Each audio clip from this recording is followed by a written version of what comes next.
Memórias Póstumas de Brás Cubas. Machado de Assis. Coleção Literatura Brasileira. Identidades em Movimento. Coordenação: Evanir Pavlovski Silvana Oliveira Valdir Prigol. Apresentação da coleção. Em uma obra tão atemporal quanto a sua temática, Ítalo Calvino define um clássico como um livro que nunca terminou de dizer aquilo que tinha para dizer. Implicitamente, podemos reconhecer nessa caracterização a ideia de que o texto clássico nunca deixou de encontrar olhos e ouvidos dispostos a atualizar o que ele tinha para oferecer.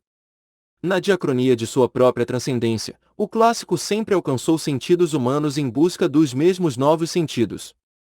O leitor, essa projeção alocada sempre nos limites do virtual e do empírico, divide seu olhar entre a urgência das questões do seu tempo presente e a perenidade das lições e das sensações do passado, de modo a reconstruir as significações de obras ininterruptamente contemporâneas.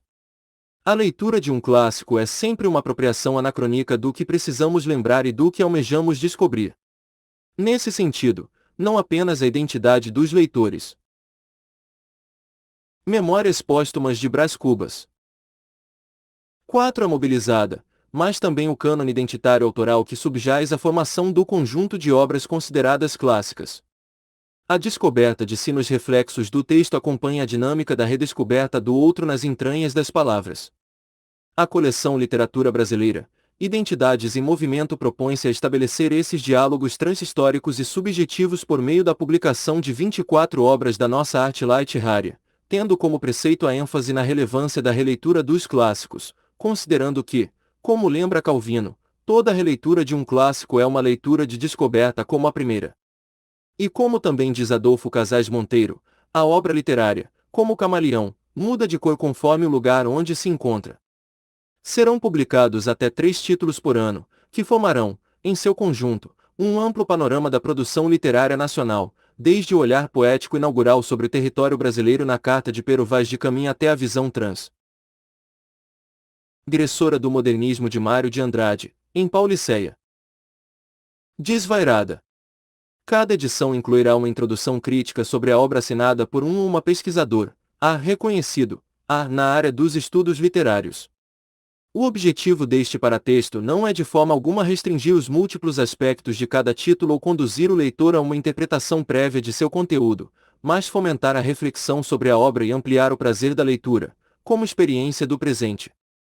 Dessa forma, os diálogos com grandes nomes da nossa literatura por meio dos textos desvelarão não apenas a trajetória cultural e intelectual ao longo da nossa história, mas também os movimentos de transformação das identidades nacionais e individuais, processos que jamais se esgotam e que certamente alcançarão aquele ou aquela que aceitar o convite para participar dessa jornada.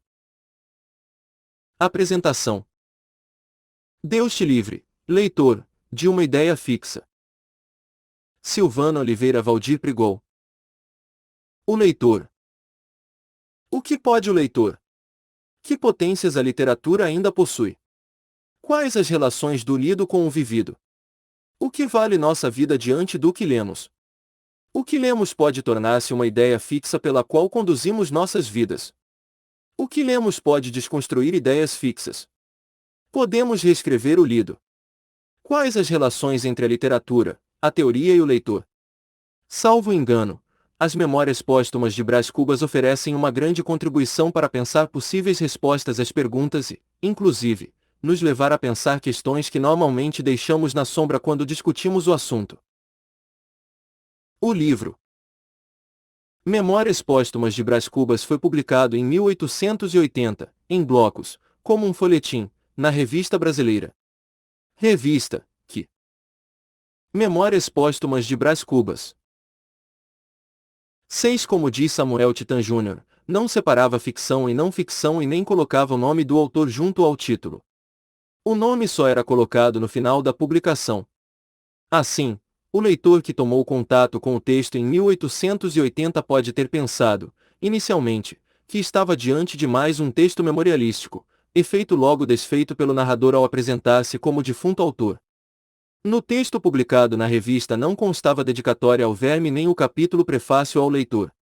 O livro foi publicado em 1881. A estrutura. Retomemos a estrutura do livro. Ela é importante para o argumento que pretendemos desenvolver. Em linhas gerais, poderíamos pensar o livro em 6 grandes blocos. Item no primeiro, o narrador apresenta-se como um defunto autor, habitando outro mundo, e começa a contar a sua vida a partir da sua morte, a ideia fixa de criar um emplasto para aliviar a dor humana, fazer fortuna, mas, principalmente, ver o seu nome impresso. Isto é, desejo de nomeada, até o capítulo 8º. Item no segundo, temos a narrativa da infância e da adolescência do garoto aristocrata, em que ganha centralidade o amor por Marcela, a paixão desenfreada, os presentes caríssimos e a interdição do pai. Item no terceiro, o narrador já está a bordo, enviado pelo pai para a Europa, para separá-lo de Marcela e para estudar. Item no quarto, volta bacharel para casa pouco antes da morte da mãe. Antes de ir para a cidade, visita Dona Eusébia e lá encontra sua filha Eugênia, a flor da moita, nascida da relação furtiva da Dona Eusébia e do Vilaça, delatada pelo jovem Brás Cubas quando tinha 9 anos. Apaixona-se por Eugênia, mas ela é coxa. Memórias póstumas de Brás Cubas. 7. Item no quinto. Resolve aceitar a proposta do pai de casar-se com uma moça de família importante, a moça Virgilia, que pode lhe abrir caminhos na política. No entanto, reluta um pouco e ela acaba casando-se com Lobo Neves. Em seguida, apaixona-se por Virgilia e torna-se seu amante. É a parte mais longa do livro. Para evitar a visibilidade pública, alugam uma casinha no subúrbio e convidam Dona Plácida para cuidá-la. Item no sexto. Diante da viagem de Virgilia com o marido, que foi nomeado presidente de uma província, aproxima-se muito de Quincas Borba, ex-colega de escola e converti-se ao humanismo, sátira, das teorias evolucionistas do final do século que tem como principal bordão, ao vencedor, as batatas. Neste período a irmã quer casá-lo com a Dona Eulália, mas ela acaba falecendo. A fortuna crítica do livro é extensa e quase todos os pontos foram tocados. Praticamente todos chamam a atenção para o paradoxo inicial entre o título do livro e a vida comum, até certo ponto insignificante, do autor Brás Cubas. O que teria de especial esta vida marcada por uma infância cheia de aventuras, uma adolescência entregue ao amor de uma mulher para a qual dá todos os presentes possíveis? Depois ele conclui o Marcela amou-me durante 15 meses e 11 contos de réis, nada menos, uma interdição que o leva a Portugal para bacharelar-se, uma paixão e um desprezo por uma moça coxa, Eugênia, um casamento arranjado que não acontece, transformando a futura esposa em amante, e a aproximação a um ex-colega de escola que apresenta-se como fundador de uma filosofia sem autoridade, o humanitismo. Aparentemente nada, como já demonstrou Roberto Chivatz, é uma vida insignificante que não difere em nada das vidas da classe a que ele pertence, que não precisa comprar o pão com o suor do rosto. P. 263, como vemos no capítulo das negativas. Memórias póstumas de Brás Cubas. 8. A reescrita do lido. Ao considerarmos a composição do livro, percebemos que há uma elaboração refinada e uma profusão de citações de autores, uma verdadeira biblioteca, que são fundamentais para a estrutura do livro. Depois da epígrafe ao verme que primeiro roeu suas frias carnes. Ao verme que primeiro roeu as frias carnes do meu cadáver dedico como saudosa lembrança estas memórias póstumas, Assis, 2009, p. 19. E um apelo ao leitor. O narrador fica em dúvida se inicia as memórias póstumas pela morte ou pelo nascimento. Como ele conclui, Moisés, que também contou a sua morte, não a pôs no introito, mas no cabo, diferença radical entre este livro e o Pentateuco, p. 41. Esse trecho é fundamental porque inicia a série de diálogos com o lido, quase sempre reescrevendo, emendando, acrescentando. Como já apontou João César de Castro Rocha, o procedimento de emenda das citações de textos, em geral clássicos, é um dos procedimentos mais característicos do projeto machadiano, inscrevendo-se numa longa tradição, atualizada com irreverência e ironia em sua prosa. Castro Rocha, p. 234. Basta lembrar algumas. O versículo que acrescenta às Escrituras. O Senhor desce amanhã. Disse-me ela no sábado. Pretendo. Não desça. Memórias póstumas de Brás Cubas. 9 Não desci, e acrescentei um versículo ao Evangelho: bem-aventurados os que não descem, porque deles é o primeiro beijo das moças. Com efeito, foi no domingo esse primeiro beijo de Eugênia, o primeiro que nenhum outro varão jamais lhe tomara, e não furtado ou arrebatado, mas candidamente entregue, como um devedor honesto paga uma dívida. Pobre Eugênia! Se tu soubesses que ideias me vagavam pela mente fora naquela ocasião! Tu, trêmula de comoção, com os braços nos meus ombros, a contemplar em mim o teu bem-vindo esposo, e eu com os olhos em 1814, na moita, no Vilaça, e a suspeitar que não podias mentir ao teu sangue, à tua origem. O velho diálogo de Adão e Eva. Capítulo 55 O velho diálogo de Adão e Eva. Brás Cubas. Virgília. Brás Cubas. Virgília. Brás Cubas. Virgília. Brás Cubas. Virgília. Brás Cubas. Virgília. Brás Cubas. Memórias póstumas de Brás Cubas. 10 Virgília. O capítulo que escapou a Aristóteles. Capítulo 42 Que escapou a Aristóteles. Outra coisa que também me parece metafísica é isto. Dá-se movimento a uma bola, por exemplo, rola esta, encontra outra bola, transmite-lhe o impulso, e eis a segunda bola rolar como a primeira rolou. Suponhamos que a primeira bola se chama Marcela. É uma simples suposição, a segunda, Brás Cubas. A terceira, Virgília. Temos que Marcela, recebendo um piparote do passado, rolou até tocar em Brás Cubas, o qual, cedendo à força impulsiva, entrou a rolar também até esbarrar em Virgília, que não tinha nada com a primeira bola, e eis aí como, pela simples transmissão de uma força, se tocam os extremos sociais, e se estabelece uma coisa que poderemos chamar solidariedade do aborrecimento humano. Como é que este capítulo escapou a Aristóteles? O princípio de Helvetius. Capítulo 133 O princípio de Helvetius. Estávamos no ponto em que o oficial de marinha me arrancou a confissão dos amores de Virgília, e aqui emendo eu o princípio de Helvetius, ou, por outra, explico. O meu interesse era calar, confirmar a suspeita de uma coisa antiga fora provocar algum ódio supitado, dar origem a um escândalo, quando menos adquirir a reputação de indiscreto. Era esse o interesse, e entendendo-se o princípio de Helvetius de um modo. Memórias póstumas de Brás Cubas. 11 Superficial, isso é o que devia ter feito. Mas eu já dei o motivo da indiscrição masculina, antes daquele interesse de segurança, havia outro, o do desvanecimento, que é mais íntimo, mais imediato. O primeiro era reflexivo, supunha um silogismo anterior, o segundo era espontâneo, instintivo, vinha das entranhas do sujeito. Finalmente, o primeiro tinha o efeito remoto, o segundo próximo.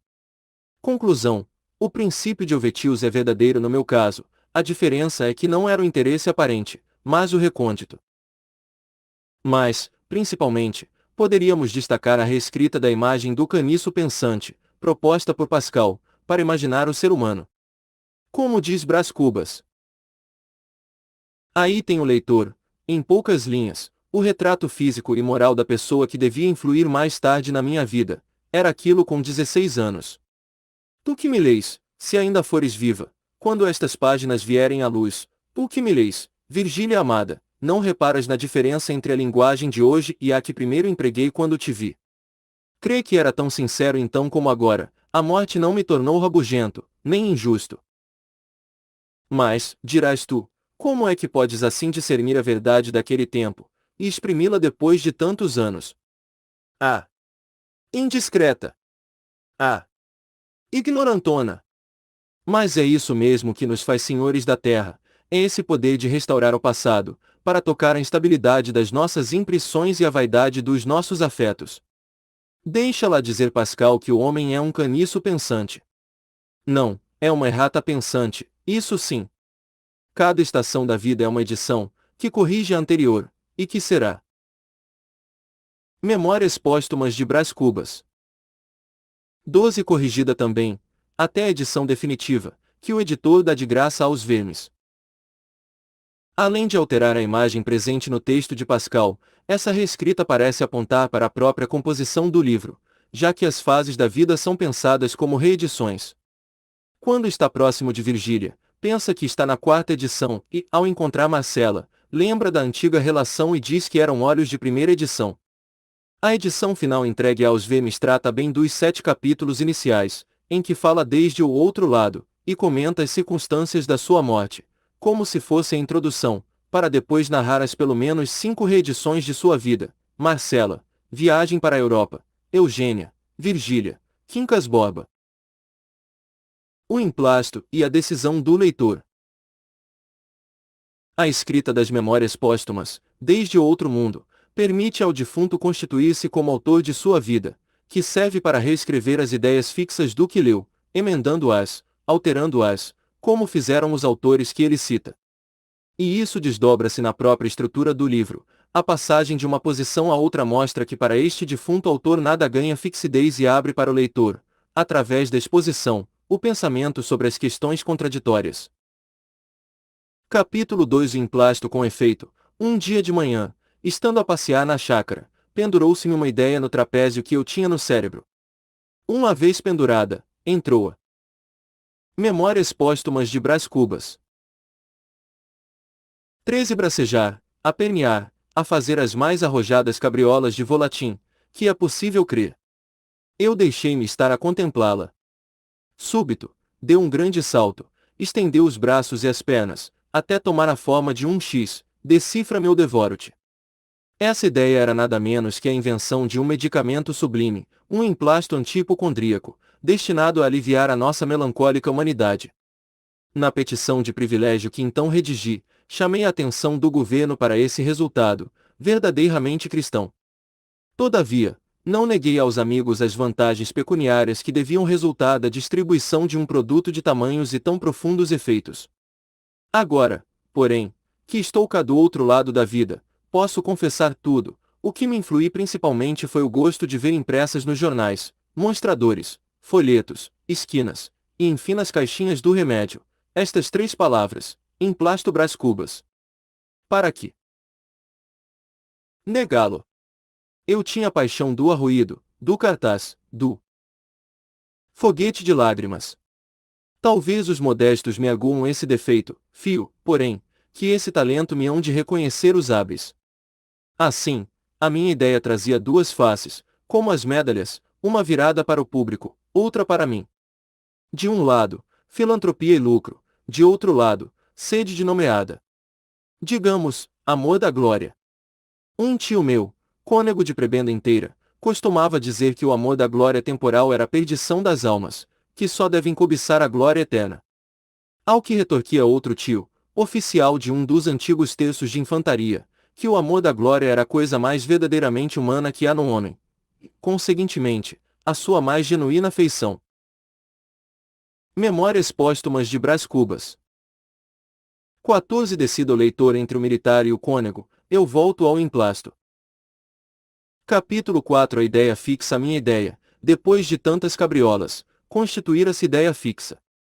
Deus te livre, leitor, de uma ideia fixa, antes um agueiro, antes uma trave no olho.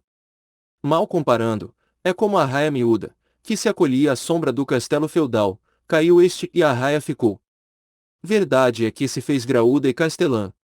Não, a comparação não presta. É em torno das mudanças de posição do narrador que Roberto Chivatz construiu uma leitura que ainda possui força hoje. Como diz o autor, o revezamento das poses é sem transição, um exercício de volubilidade, e o resultado literário depende da viveza e frequência de contrastes. Para completar, a prosa culta que a pose ela também empresta um verniz de respeitabilidade a pulos, manobras e transformações do narrador, o que lhe disfarça o lado gritante da disfarçatez, ao mesmo tempo que aprofunda o seu tipo social, além naturalmente de causar uma desproporção cômica. Chivatz, 1991, p. 22. Chivatz chama de volubilidade a mudança de posição do narrador, que ele lê como revezamento de posições. A escolha das palavras, poses, volubilidade, prosa culta, verniz, disfarça realizada pelo crítico aponta para a leitura que ele propõe, A volubilidade do narrador é um modo de colocar em cena a classe a qual pertence e ao mesmo tempo fazer uma. Memórias póstumas de Brás Cubas. 15 Crítica a ela. Uma classe que muda constantemente para que tudo permaneça como está. Essa dificuldade de perceber a mudança de posição, a não ser pelas noções negativizadas de pose ou volubilidade, para ser uma marca do crítico, que recentemente reapareceu em texto e polêmica sobre Verdade Tropical, de Caetano Veloso, como bem apontou João César de Castro Rocha. O leitor. Esse olhar desconfiado, para retomar o título do primeiro livro de Roberto Chivatz, talvez não deixe ver um outro aspecto do narrador. Ele é um leitor. E, como tal, reelabora sua existência a partir do gesto de leitor, isto é, a mudança constante de posição a que o texto vai conduzindo o leitor. Se é possível pensar a fala do narrador como uma fala de leitor, talvez ganhe um novo sentido a advertência que ele faz no capítulo 4, a minha ideia, depois de tantas cabriolas, constituir-se ideia fixa. Deus te livre, leitor, de uma ideia fixa, antes um agueiro, antes uma trave no olho. Assis, 2009, p. 46. E o próprio livro é uma experiência em que o leitor é colocado diante de ideias que perdem a fixidez ou que o narrador atribui a ele a decisão sobre uma questão. A profusão de apelos ao leitor como julgue por si mesmo. Assis, 2009, p. 43, decida o leitor entre o militar e o cônego. Assis, 2009, p. 25, poderia eu tirar ao leitor o gosto de notar por si mesmo. Assis, 2009, p. 153. Diante de questões que merecem uma decisão, indicam como a forma expositiva do livro faz com que o leitor veja que uma ideia sempre tem outra face. O leitor é colocado, de forma inédita, numa circunstância especulativa. A prevalência do narrador sobre os eventos e as ideias narrados se relativiza, numa nova perspectiva romanesca. Se no romance romântico, o universo engendrado pelo narrador era apresentado com segurança e estabilidade, agora. Memórias póstumas de Brás Cubas. 16 Com Machado de Assis, o mundo narrado está cheio de frestas e desvãos, dando ao leitor uma liberdade inesperada mas, ao mesmo tempo, muita responsabilidade pelas decisões narrativas às quais é convocado pelo narrador. Trata-se, como se percebe, de um processo de educação de um novo leitor. O leitor romântico, crente disposto a certa passividade, é substituído por uma postura de crítica e trabalho elucubrativo. Daí a permanência e atualidade das memórias póstumas, pois somos sempre chamados a ler novamente o que já havíamos lido. E como faz Brás Cubas, relemos também a nós mesmos, no desvendamento dos caminhos percorridos nas leituras prévias. Outra experiência. A comparação com O Alienista, publicado em papéis avulsos quase no mesmo período de Memórias Póstumas, talvez mostre a força desta experiência oferecida ao leitor em relação às ideias fixas. Como sabemos, o narrador não é em primeira pessoa e, a princípio, nada lembra a estrutura do romance. Mas a questão parece ser a mesma, ou melhor, poderíamos pensar a história de Simão Bacamarte como um gesto anterior a Brás Cubas. Voltando para a pequeníssima cidade natal, depois de recusar convite de El Rei para que ele ficasse em Coimbra, regendo a universidade, ou em Lisboa, expedindo os negócios da monarquia a Assis, 2009, p. 13, percebeu que em Itagui não havia ninguém que cuidasse do recanto psíquico, p. 14, e com o apoio da cidade criou a Casa Verde, espaço onde os loucos seriam hospedados e tratados. O que está na base da narrativa e na iniciativa de Simão Bacamarte é uma atitude científica. Como diz o narrador, o prim. Cipal nesta minha obra da Casa Verde é estudar profundamente. Memórias póstumas de Brás Cubas. 17 A loucura, os seus diversos graus, classificares os casos, descobrir enfim a causa do fenômeno e o remédio universal, p. 16. E o faz a partir de uma teoria sobre a loucura, que implica uma escolha a priori sobre os que são loucos e os que não são. As coisas andam bem por um tempo, mas o caráter arbitrário da teoria escolhida começa a incomodar a cidade e ele precisa recuar. Assim ele elabora, como diz o capítulo 4, uma teoria nova à loucura, objeto de meus estudos, era até agora uma ilha perdida no oceano da razão, começo a suspeitar que é um continente p. 22. Bacamarte inicia o seu trabalho com uma teoria que a princípio explicaria a loucura e durante toda a história ele será obrigado a elaborar novas teorias, até internar-se ele mesmo na Casa Verde. Como ele diz no final do texto, a questão é científica, trata-se de uma doutrina nova, cujo primeiro exemplo sou eu. Reúno em mim mesmo a teoria e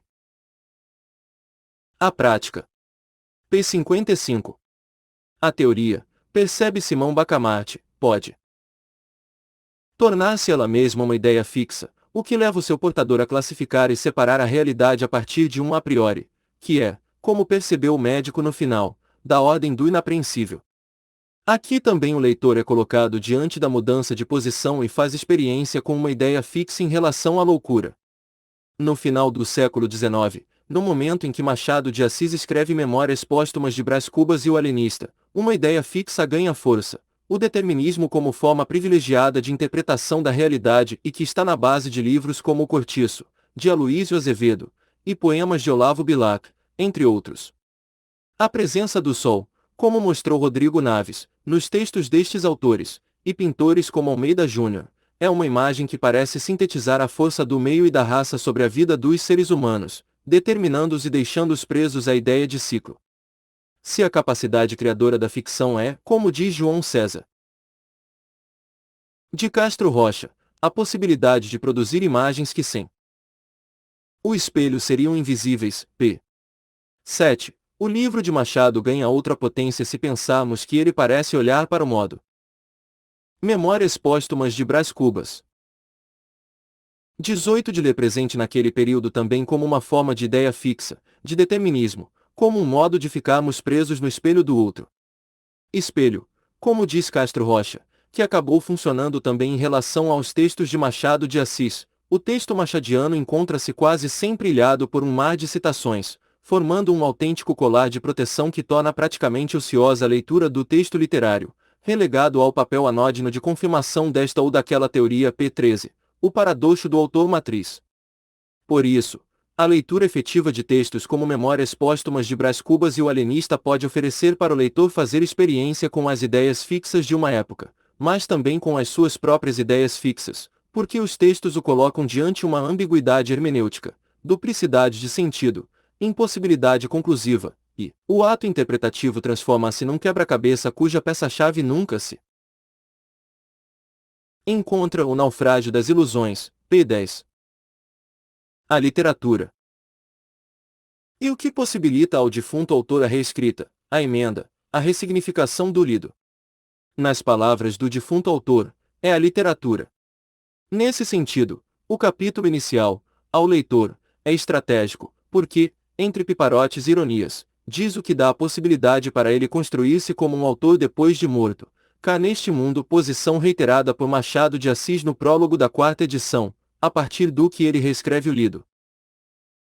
Ao leitor que Stendhal confessasse haver escrito um de seus livros para 100 leitores, coisa é que admira e consterna.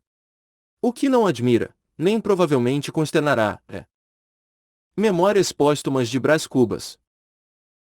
19. Se este outro livro não tiver os 100 leitores de Stendhal, nem 50, nem 20, e quando muito, 10. 10. Talvez 5. Trata-se, na verdade, de uma obra difusa, na qual eu, Brás Cubas, se adotei a forma livre de um Cerne, ou de um Xavier de Maistre, não sei se lhe meti algumas rabugens de pessimismo. Pode ser obra de finado. Escrevia-a com a pena da galhofa e a tinta da melancolia, e não é difícil antever o que poderá sair desse conúbio. Acresce que a gente grave achará no livro umas aparências de puro romance, ao passo que a gente frivola não achará nele o seu romance usual. Ei-lo aí fica privado da estima dos graves e do amor dos frívolos, que são as duas colunas máximas da opinião. Mas eu ainda espero angariar as simpatias da opinião, e o primeiro remédio é fugir a um prólogo explícito e longo. O melhor prólogo é o que contém menos coisas, ou o que as diz de um jeito obscuro e truncado. Conseguintemente, evito contar o processo extraordinário que empreguei na composição destas memórias, trabalhadas cá no outro mundo. Seria curioso, mas nimiamente extenso, aliás desnecessário ao entendimento da obra. A obra em si mesma é tudo, se te agradar, fino leitor, pago-me da tarefa, se te não agradar, pago-te com um pipa-rote, e adeus. Brás Cubas, Assis, 2009, p. 21. É a apropriação, na forma da antropofagia antes de ser teorizada por Oswald de Andrade, de Stendhal, Laurence Cerny e Xavier de Maistre que permite a Brás Cubas dar ao lido, a partir de sua vida, outra forma, outros sentidos. É uma literatura que parece entender o texto literário como uma encenação de modelos culturais, Hansa, 2007, p. 6, e a leitura como uma Memórias póstumas de Brás Cubas. 20 Tradução das figuras relevantes dos modelos culturais representados nele, ou seja, uma tradução da teoria, da pragmática e da técnica que são dramatizadas nele. Idem. A herança. Uma vida insignificante pode ressignificar, emendar, acrescentar, reescrever o lido. Essa parece a pequena luz proposta por Memórias Póstumas de Brás Cubas, que, levada a sério, pode modificar as nossas ideias fixas em relação à literatura, à filosofia, à política, ao desejo, mas, principalmente, à relação entre as nossas vidas e as nossas leituras. O leitor formado em Machado de Assis aprimora suas habilidades de reflexão e reformulação do já lido e do já vivido, torna-se um contestador de tudo que possa lhe ser apresentado como coisa estabelecida e finalizada. Por isso, podemos ler de um modo renovado o capítulo final, o capítulo das negativas. Capítulo 160 das negativas entre a morte do Quincas Borba e a minha, mediaram os sucessos narrados na primeira parte do livro. O principal deles foi a invenção do emplasto Brás Cubas, que morreu comigo, por causa da moléstia que apanhei. Divino emplasto, tu me darias o primeiro lugar entre os homens, acima da ciência e da riqueza, porque eras a genuína e direta inspiração do céu. O acaso determinou o contrário, e aí vos ficais eternamente hipocondríacos. Este último capítulo é todo de negativas. Não alcancei a celebridade do emplasto, não fui ministro, não fui califa, não conheci o casamento.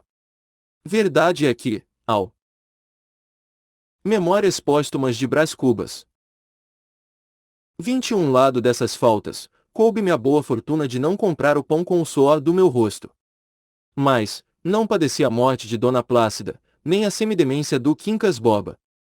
Somadas umas coisas e outras, qualquer pessoa imaginará que não houve míngua nem sobra, e, conseguintemente que saí quite com a vida. E imaginará mal, porque ao chegar a este outro lado do mistério, achei-me com um pequeno saldo, que é a derradeira negativa deste capítulo de negativas. Não tive filhos, não transmiti a nenhuma criatura o legado da nossa miséria.